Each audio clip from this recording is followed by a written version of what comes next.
First of all, thank you to Mariana, my amazing translator. I'm thankful that you're helping me out here.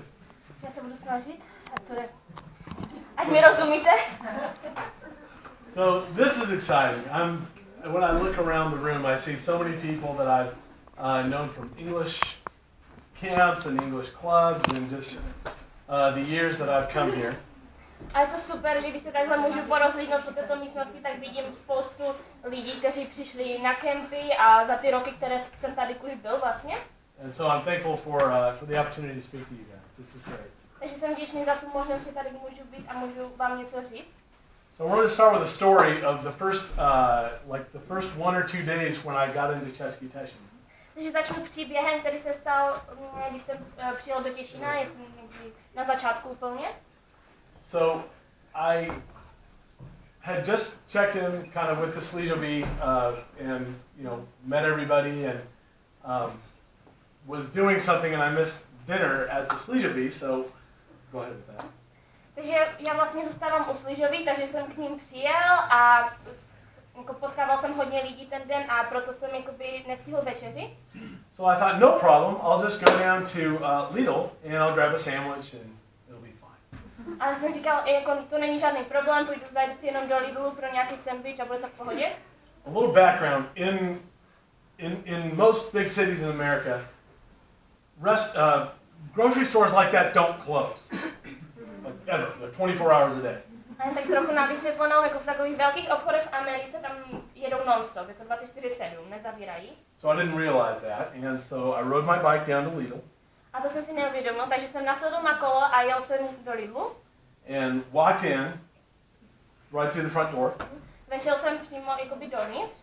And I thought it was a little interesting that there was nobody else in the store at all. A přišlo mi to trochu zvláštní, že tam jako nebyl nikdo jiný v tom obchodě. That wasn't wearing a name tag. A nikdo, kdo by jakoby neměl jmenovku na sobě. So I thought, well, whatever, I'm hungry.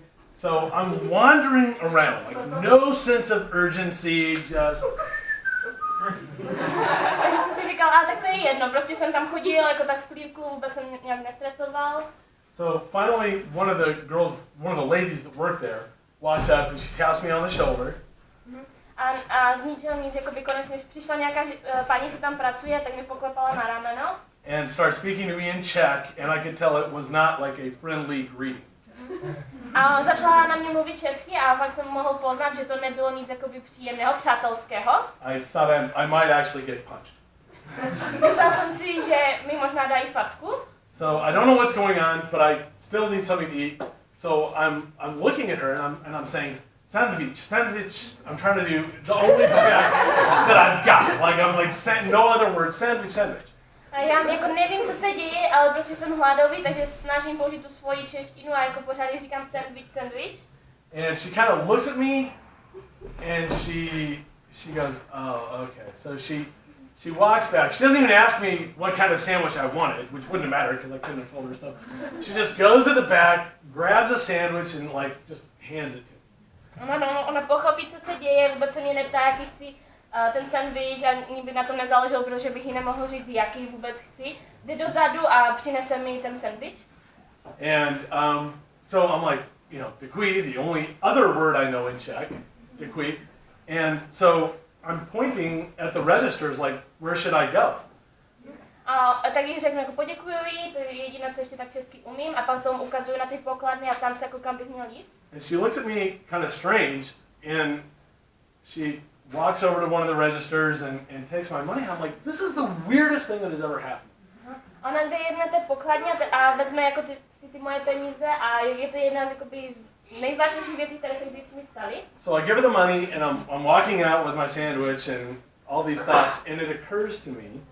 A takže odcházím pryč se svým sandwichem a přemýšlím a najednou mě něco napadne. Something that another missionary named Jonathan Rosen, who a lot of you guys know, something that he said during training. A je to jedna věc, kterou nám řekl další Američan, co tady byli, Jonathan, a něco, co nám řekl na tréninku. Which is that the beard culture in like the Czech Republic is the homeless culture. A on říkal, že prostě kdo v Česku má bratku, tak je to bezdomovec. So I walk back to my bike and I'm like, she didn't think I was an American that couldn't speak English. She just thought I was some crazy homeless guy begging for a sandwich, and she was just giving it to me if I would just leave.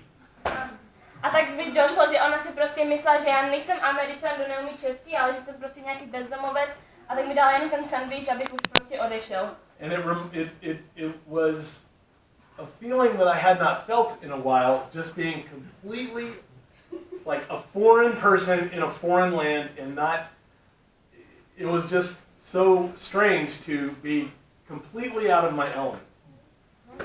A jako je to něco, co jsem fakt ještě necítil, když jsem byl kdekoliv nějaký jakoby cizinec, cizí zemi, je to prostě, co jsem ještě nezažil. And there's a verse, or just a short passage, that it kind of reminds me of, and my man here is going to read it for me. Z Matoušovy 25. kapitoly 40. verš.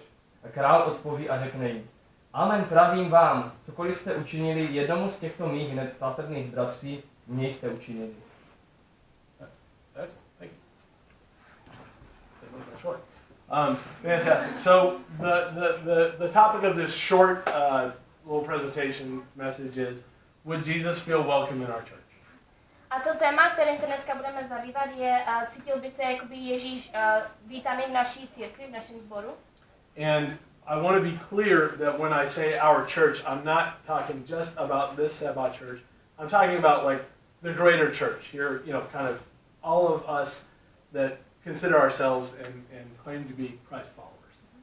A chci tak jakoby zdůraznit, že když říkám církev, tak nemyslím jako přímo jenom tady CBčko v Těšíně, ale myslím naše jakoby společenství křesťanů, prostě všichni jakoby lidé, kteří se pokládáme za křesťany.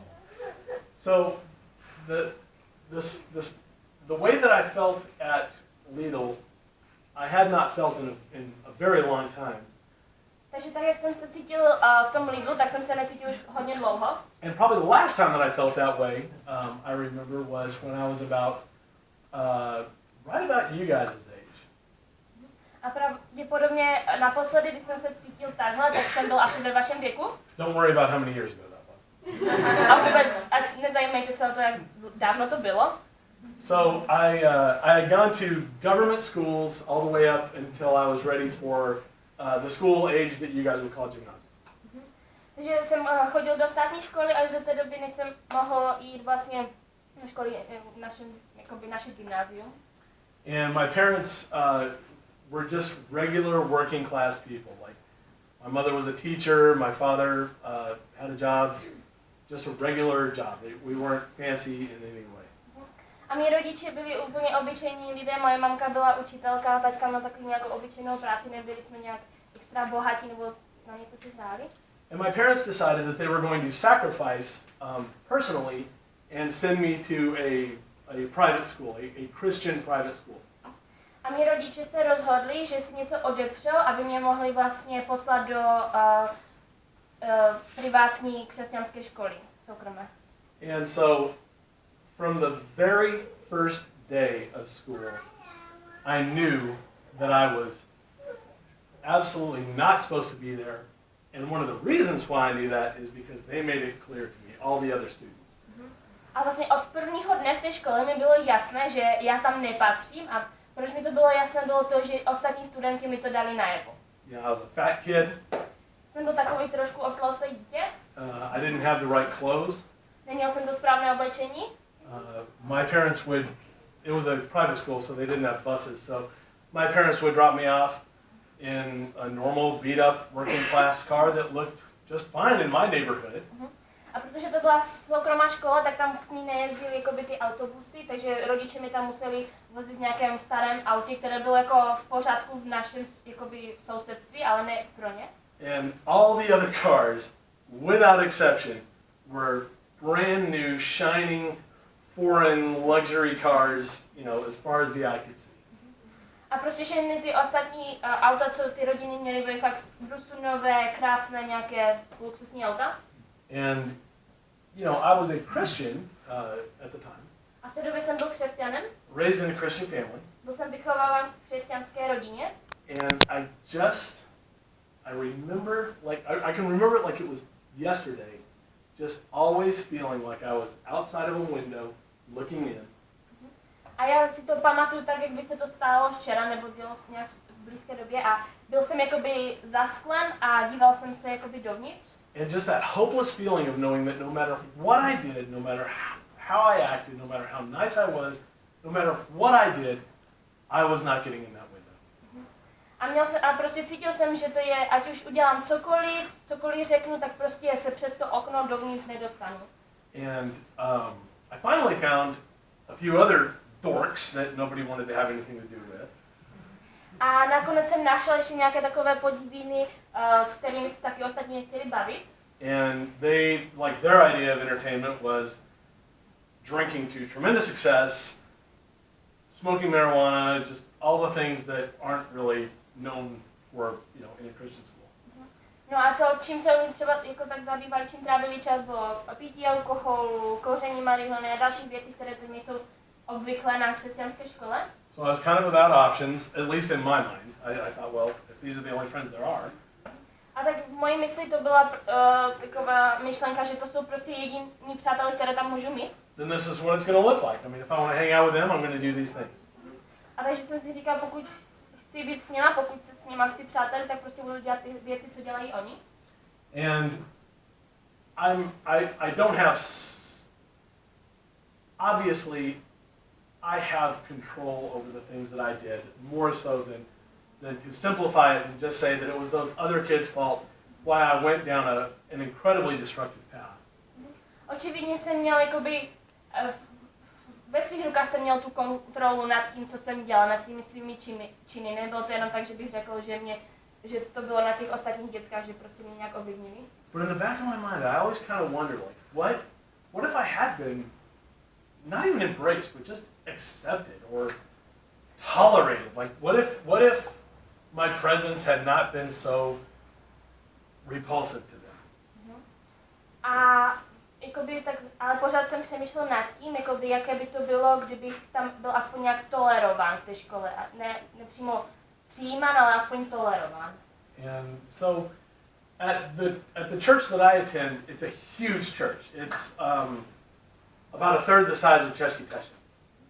A do toho sboru, do kterého chodím, tak ten je opravdu obrovský, o hodně větší než tady v Těšíně. In terms of people, not miles. Co se týče jakoby lidí, ne jako rozlehově, ale nějaké tisíc lidí.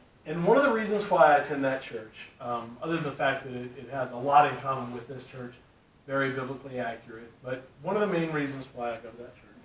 A jeden z těch hlavních důvodů, proč já jsem se rozhodl, že budu chodit tam do toho sboru, hlavně, že mám nějaké ty biblické základy, které jsou zřejmé a takhle, ale jeden z dalších důvodů je, is because it is one of their driving passions to make sure that no one that walks in that church, no matter how big, feels the way that I felt in high school, and that nobody is an outsider.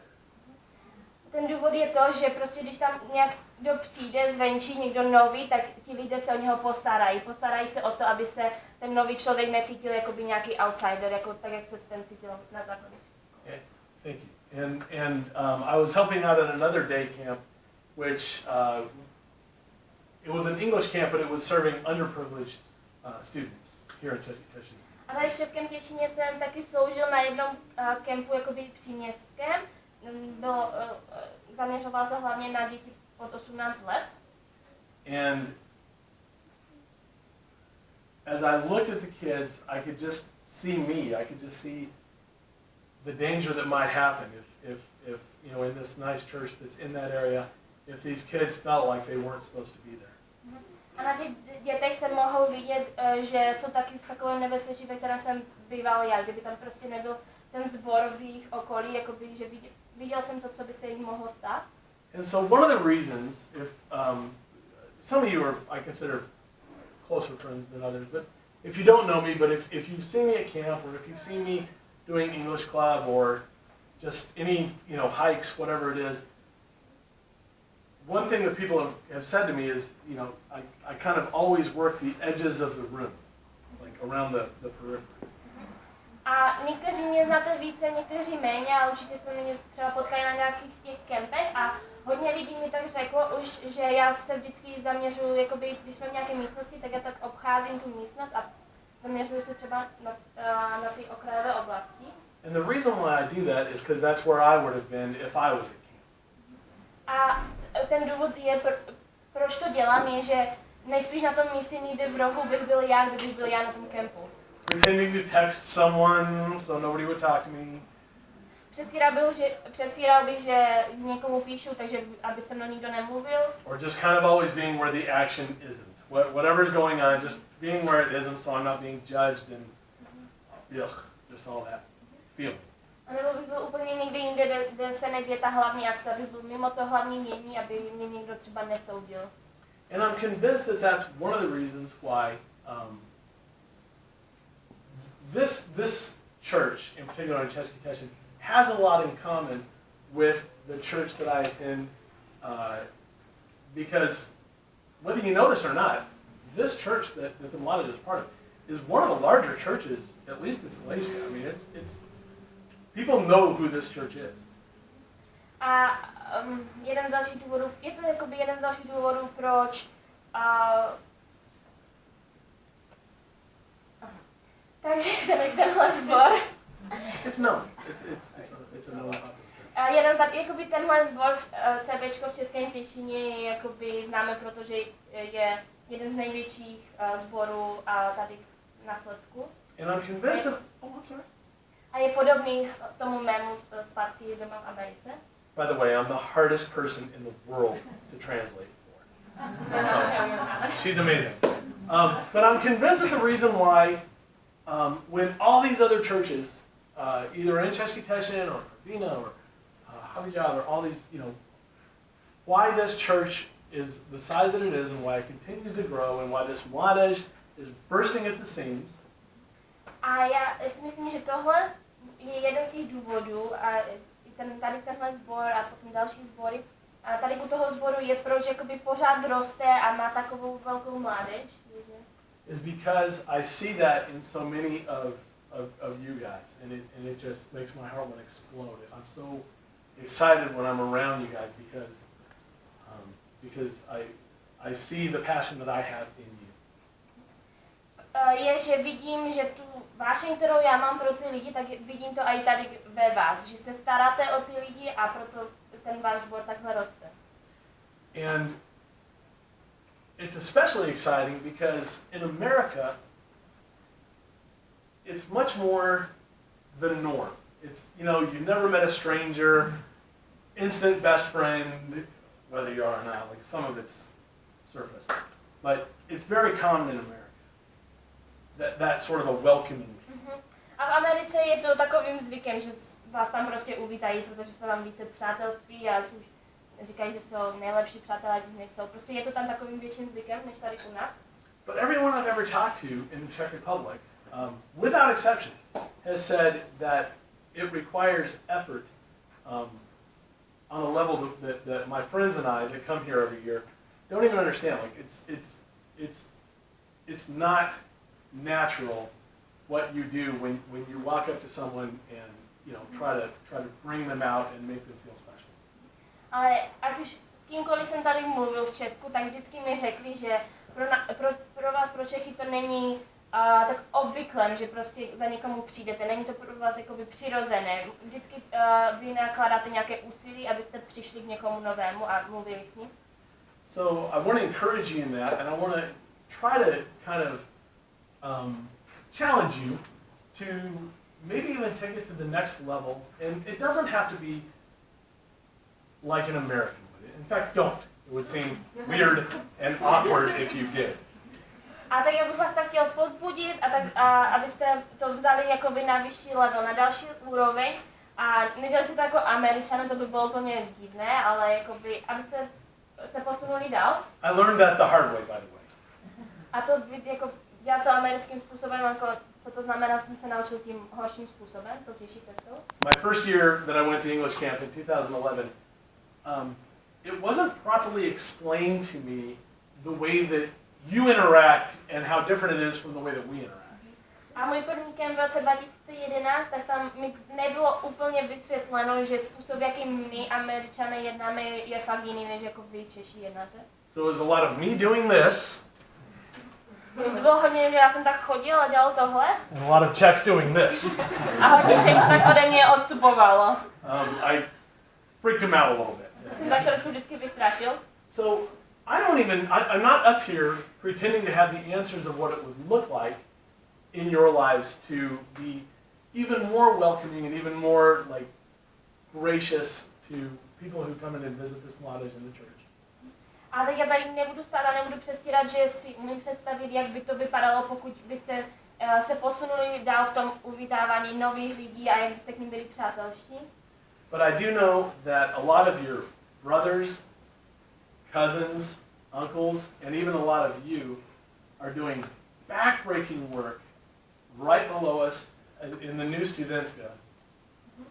A já vím, že hodně tady z vás bratrů a strýců a prostě všechny ty rodiny se zapojují tady na té přístavbě na studentské. Some of them do construction work 40 hours a week at their regular jobs and then come here and work in the sun or in the rain or in the just anything. Někteří z nich pracují na 40-hodinový úvazek týdně a potom po práci ještě přicházejí tady a zase pomáhají v jakékoliv počasí. And the primary reason, the main reason why they are doing that, why they are working so hard and getting sunburned and just a jeden z hlavních důvodů, proč oni se tak do toho zapojují, proč pracují tak těžko, is because of you guys. Je to kvůli vás. They know that, I mean, look at you. You filled this room. It's full. Podívejte se na vás, vy jste naplnili celou tady tuhle místnost, ona je opravdu plná. And they've prayed about it, and it was not a small decision, but they trust you enough to know that if they build a bigger room, Ale se za to modlili a důvěřují vám a nebylo to jednoduché rozhodnutí, ale rozhodli se a s důvěrou ve vás, že když budou stavět novou větší místnost, that you're going to continue to shine the love of Christ and fill that one also. Že vy budete pokračovat a budete vyzařovat ze sebe Ježíšovu lásku a budete jakoby naplňovat tu novou místnost dalšími lidmi. And a popular phrase in America, and it might be popular here as well, but it always causes me to bristle a little bit, is when people say, well, it's not about numbers. A jedna z takových oblíbených frází v Americe je, že není to o číslech. Usually I hear that from pastors of churches that are going down in size or are, it's a church that's just kind of slowly dying.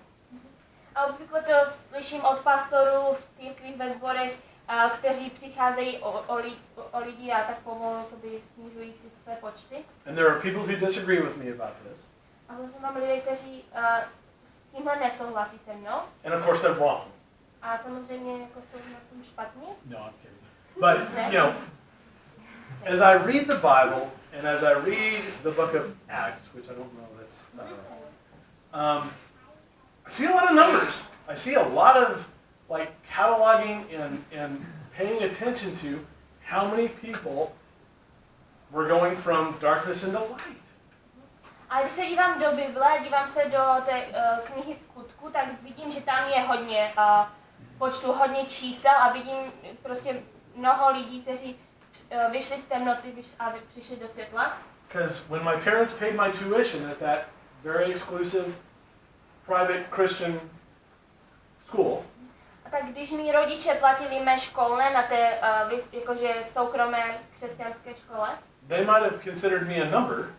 Tak oni mě možná jakoby pokládali za číslo. But what I was a hurting, lonely kid that just was miserable every single day. Ale kým jsem doopravdy byl, je, že jsem byl dítětem, který byl smutný, kterému bylo ubližováno jakoby každý den. So, Martina, would you be kind enough? There's a song that was popular a few years ago, and it was only sort of popular because it's pretty real and pretty hard hitting. A Martina nám možná zaspívá píseň, která byla populární pár let zpátky a ani tak nebyla, jakoby, je to pravdivá píseň, jakoby ty slova jsou takové opravdové. And I just remember it stood out so much because a lot of Christian music, it's good, but it just, it's just very Backstreet Boys kind of. A tahle píseň byla něčím výjimečná, protože většina té křesťanské hudby je jako skvělá, ale je taková, no, taková v tom populárním směru nějakým Backstreet Boys. Yeah, I just stated myself. I meant One Direction. Aha, tak já jsem myslel One Direction, nebo Justin Bieber. I'm not that old. So, but this song, the first time I heard it, I actually burst into tears. It's not going to rhyme like a song was because it was translated from English into Czech, but it's important and it spoke to me and Martina's going to read it for us. A poprvé, když jsem tuhle píseň slyšel, tak jsem se opravdu rozbrečel, protože ty slova byly hodně silné. Nebude se to rýmovat, protože to přeloženo do češtiny, ale i tak si myslím, že to bude dobré. Martina, přečteš. Ta písnička se jmenuje Můj Ježíš. Jakého Ježíše následuješ? Jakému Ježíši sloužíš? A se s tím říká Bůh jako Kristus. Byl si tolik jako dnešní svět. Protože můj Ježíš krvácel a zemřel, trávil čas se zloději a lháři. Miloval chudé, mírně arrogantní. Kterým Ježíšem chci být ty? Požehnaní jsou chudí duchem, nebo se modlíme o požehnání bohatství této země. Požehnaní jsou ti, kteří hladoví a jízdí pro jeho dokonalost. Nebo toužíme za pomíjivost hlavu světa. Protože můj Ježíš krvácel a zemřel za mé hříchy. Trávil svůj čas se zloději, prostupkami a lháři. Miloval chudé, měnil arrogantní. Kterým Ježíšem chci být ty? Kdo je ten, kterého následuješ? Je to jen pohádka, kterou jsme si vytvořili? Kdyby teď přišel Ježíš, přešel bys na druhou stranu ulice, neodvezl chválu u jeho nohou. Zářivě modré oči, vlnité vlasy a krásná tvář. Je to, jak ho vidíš, když umírá na kříži pro tvé hříchy. Ale Bible říká, že byl týraný, vystrašený. Nebo ti snad tahle část ušla? Někdy přemýšlím, jestli ho opravdu známe, protože můj Ježíš krvácel a zemřel. Trávil čas s zloději a okupovanými. Miloval chudé a usvědčoval pohodlné. Kterým Ježíšem chceš být ty? Můj Ježíš by nikdy nebyl uznávaný v mém sboru. Krev a bláto z jeho nohou by mohl učinit poverce. Ale on se rozhodl pro utrpení, nenáviděl úctu. Vybral by si dolní před lidmi, kteří se schovávají ze stinami kostelů. A vím, že mě slyší, když přečím slzách, já chci být jako můj Ježíš.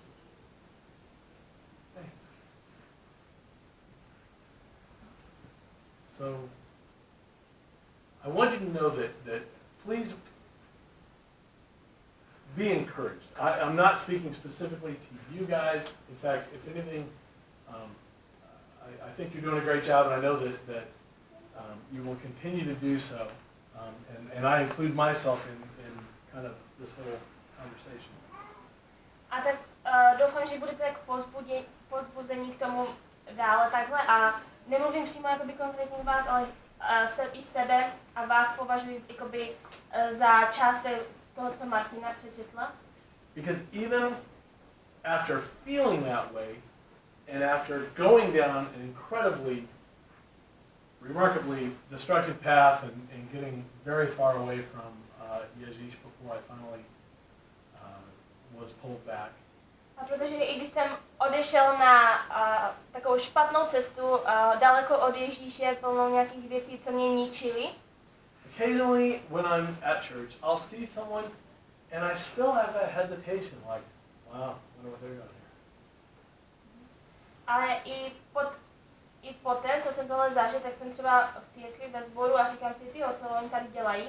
And I praise God that He has, when I've felt that way, that He has been kind enough to remind me in a sometimes not so gentle way of where I come from and what I've done.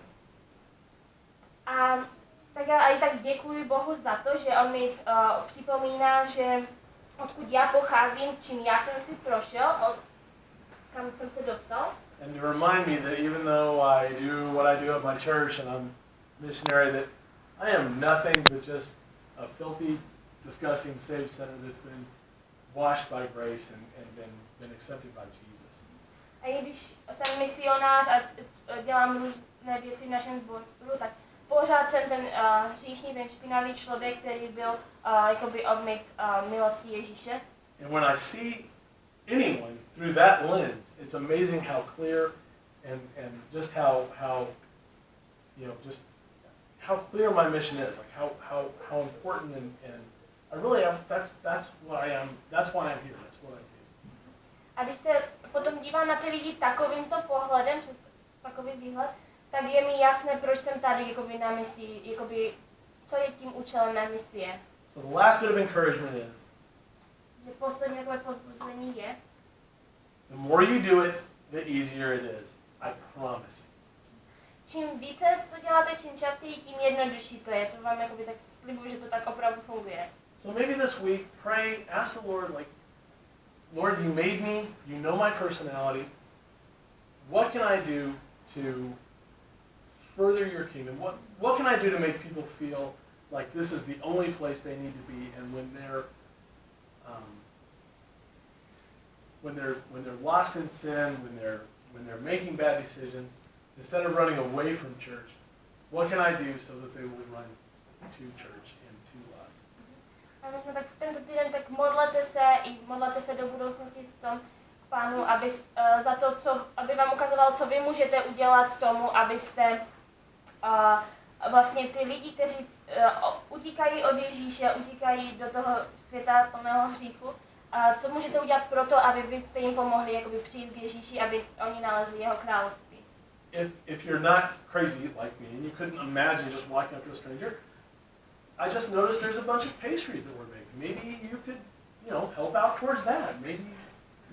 A pokud nejste takový blázen jako já, kterému je jedno, když přijdu nějakému cizímu člověku, tak možná můžete použít nějaké prostředky k tomu. Tam je nějaké pečivo, nějaké upečené buchty, můžete to takhle nějak využít, skrz to se dostat k nějakému člověku. Maybe find someone who is doing that, who it is their personality, and they are kind of making people feel terrific, and acknowledge and encourage and be like, this is really amazing what you're doing. Nebo možná najděte někoho, kdo se chová takhle, kdo prostě jde k lidem a pozbuďte ho v tom, že je to opravdu skvělá práce, co ten člověk dělá. So whatever it looks like, just pray about it, ask the Lord how you can continue to grow this church, this mládež, the movement for Jesus in Silesia and throughout the Czech Republic. But don't miss it. Like, get involved. Whatever it looks like, don't miss the moment. There's exciting things that are going on right here in this part of the world, or I wouldn't be here. Tak modlete se Bohu, aby vám opravdu ukazoval, co je to, jak vy můžete sloužit tady k lidem, ať už tady ve sboru, nebo v Těšíně, nebo v Česku, jak vy můžete přispět k tomu, aby Ježíšovo království rostlo. A nevykašlete se na to, ale modlete se za to, co vy můžete udělat. So thank you guys. I cannot thank you enough for letting me speak right now, and just the way I know as an outsider and a foreigner, and like when I'm here, it just feels like home. You guys are so kind to me and to my friends, and to other American missionaries that come in. And go ahead. Děkuji vám za to, že jste mi tady nechali mluvit, a já vím, že jsem jakoby někdo zvenčí, že jsem takový outsider, že jsem Američan, ale když jsem tady s vámi, tak se cítím opravdu jako s rodinou, jako s přáteli. When we walk all the way to the kitchen before we realize our shoes are still on. A když jsme šli do kuchyně předtím, než jsme si uvědomili, že máme pořád boty na sobě. When we destroy your bathrooms because we don't know how to take a shower with no shower curtain. A když jsem jakoby zničili vaše sprchy, protože nevíme, jak si sprchovat, když tam nejsou závěsy. And just whatever we do, you guys just totally cover us in grace, and you're kind to us. And I would just ask that whatever it is that you're doing, that to my friends and I, and those of us that come and visit, that you would extend that to people your own age, and just, man, it's important. So please do that. A když cokoliv my jako cizinci uděláme, tak vy to prostě přehlédnete, jste k nám natolik milostiví a přátelští, že prostě to jen tak přehlédnete, a tak vás chci pozbudit k tomu, abyste i takovou tu lásku, jako, kterou projevujete k nám, tak abyste projevovali i k lidem ve vašem okolí, ve vašem věku. So I'm famous for saying this is the last thing 5 times when I speak. A já jsem jakoby známý proto, že říkám, když mluvím, tak říkám aspoň 5krát, že tohle už je ta poslední věc. But I'm pretty sure I held it down to 3 on this one. A jsem si jistý, že tohle bylo číslo 3. So thank you guys, I love you, and I really appreciate your attention. Takže děkuju, mám vás opravdu rád a jsem vděčný za to, že jste mi věnovali pozornost. So thank you guys.